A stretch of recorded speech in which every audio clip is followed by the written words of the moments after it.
all you passing by along the road. Look and see if any grief can be compared with my grief.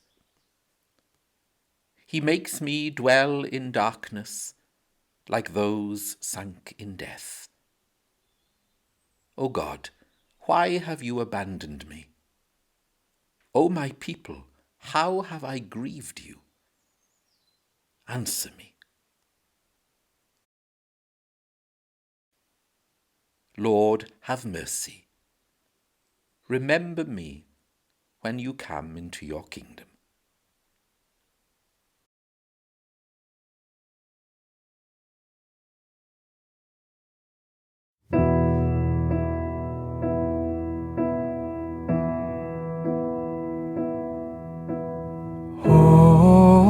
Holy God, holy and mighty,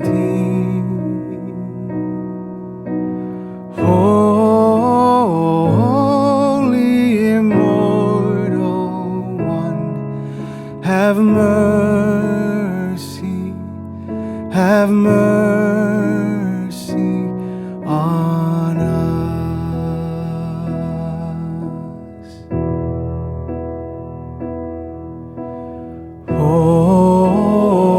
Holy God, holy and mighty, holy immortal one, have mercy, have mercy on us.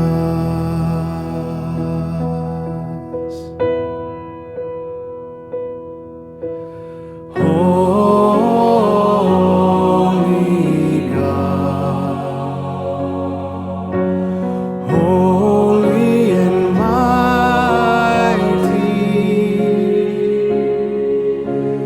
holy immortal one, have mercy,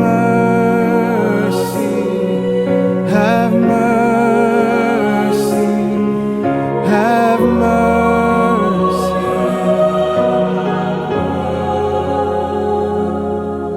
have mercy, have mercy on us.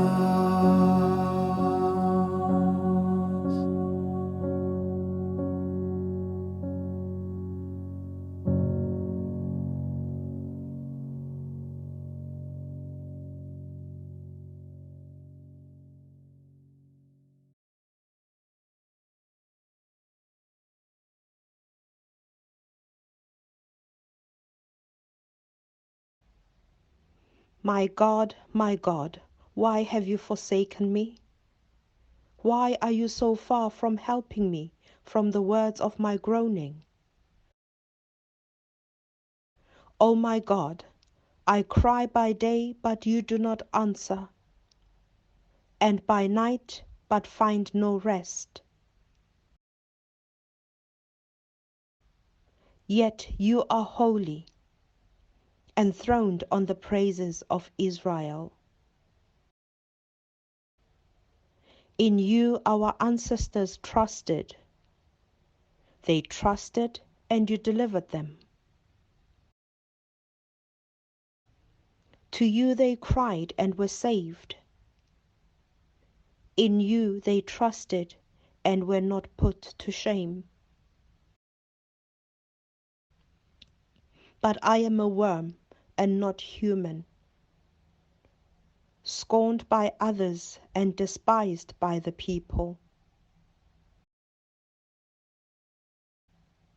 All who see me mock at me. They make mouths at me, they shake their heads. Commit your cause to the Lord, let him deliver. Let him rescue the one in whom he delights. Yet it was you who took me from the womb.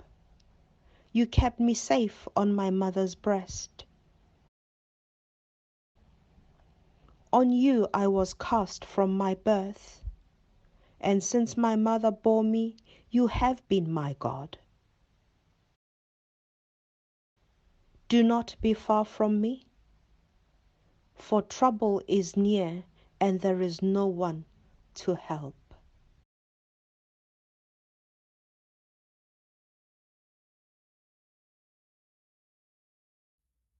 Then Pilate took Jesus and had him flogged. The soldiers twisted together a crown of thorns and put it on his head. They clothed him in a purple robe and went up to him again and again, saying, "Hail, King of the Jews!" And they slapped him in the face. Once more Pilate came out and said to the Jews gathered there, "Look, I'm bringing him out to you to let you know that I find no basis for a charge against him." When Jesus came out wearing the crown of thorns and the purple robe, Pilate said to them, "Here is the man." As soon as the chief priests and their officials saw him, they shouted, "Crucify! Crucify!" But Pilate answered, "You take him and crucify him. As for me, I find no basis for a charge against him." The Jewish leaders insisted, "We have a law, and according to that law he must die, because he claimed to be the Son of God." When Pilate heard this, he was even more afraid, and he went back inside the palace. "Where do you come from?" he asked Jesus. But Jesus gave him no answer. "Do you refuse to speak to me?" Pilate said. "Don't you realize I have power either to free you or to crucify you?"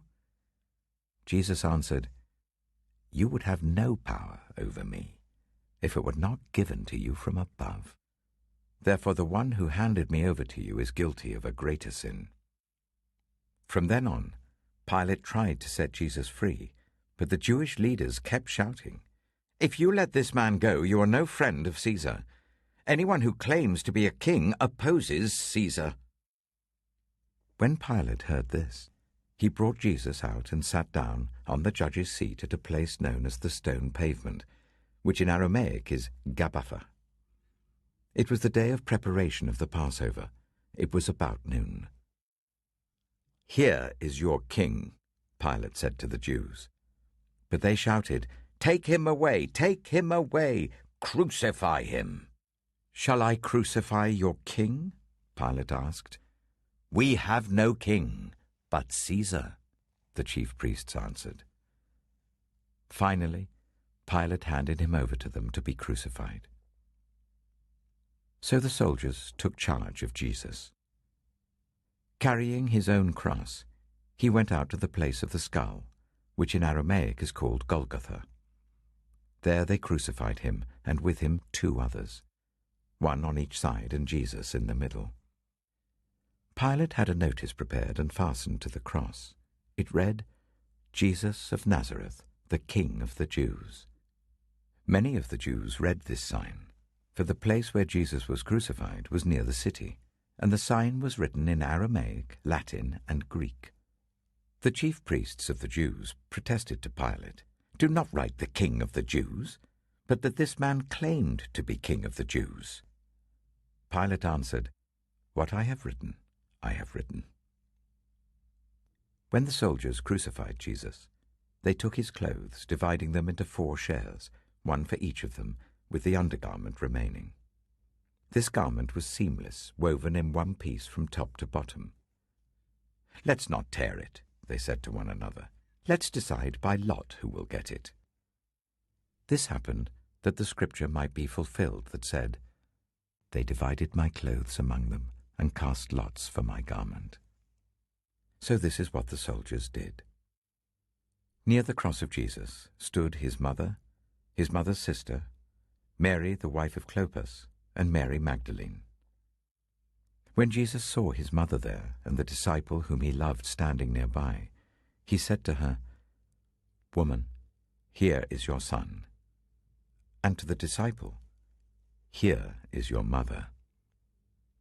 From that time on, this disciple took her into his home. Later, knowing that everything had now been finished, and so that Scripture would be fulfilled, Jesus said, "I am thirsty." A jar of wine vinegar was there, so they soaked a sponge in it, put the sponge on a stalk of the hyssop plant, and lifted it to Jesus' lips. When he had received the drink, Jesus said, "It is finished." With that, he bowed his head and gave up his spirit. Now it was the day of preparation, and the next day was to be a special Sabbath.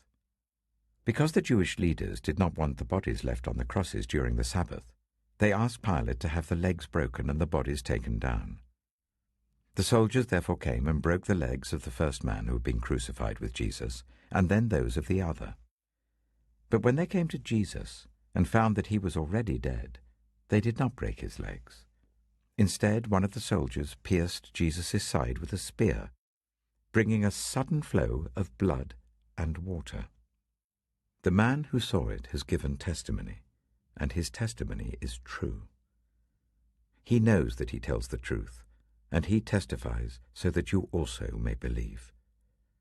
These things happened so that the Scripture would be fulfilled. Not one of his bones will be broken. And as another Scripture says, they will look on the one they have pierced. Later, Joseph of Arimathea asked Pilate for the body of Jesus. Now Joseph was a disciple of Jesus, but secretly, because he feared the Jewish leaders. With Pilate's permission, he came and took the body away. He was accompanied by Nicodemus, the man who earlier had visited Jesus at night.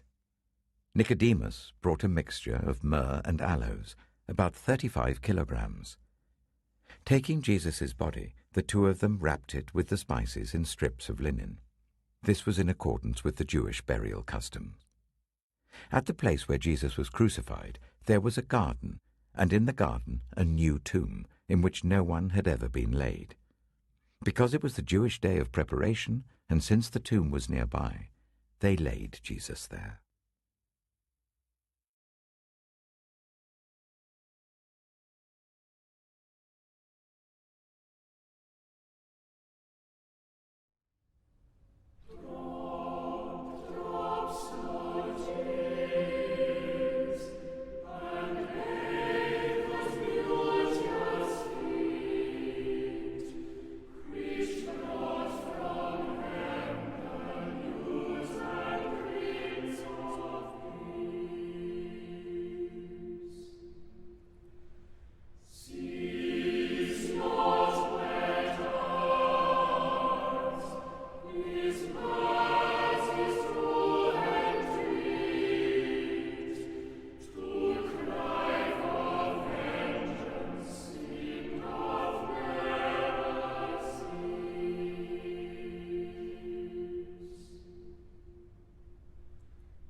There it is, the ugly shape of beautiful wood, rough hewn by human hands.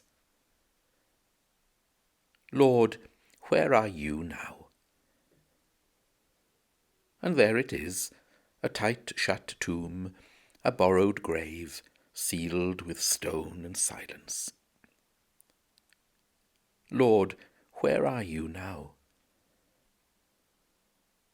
And there it is, your broken body, shrouded in linen, clothed in darkness.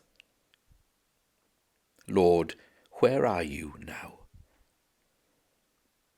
And somewhere stand your people, crying, though tired of crying.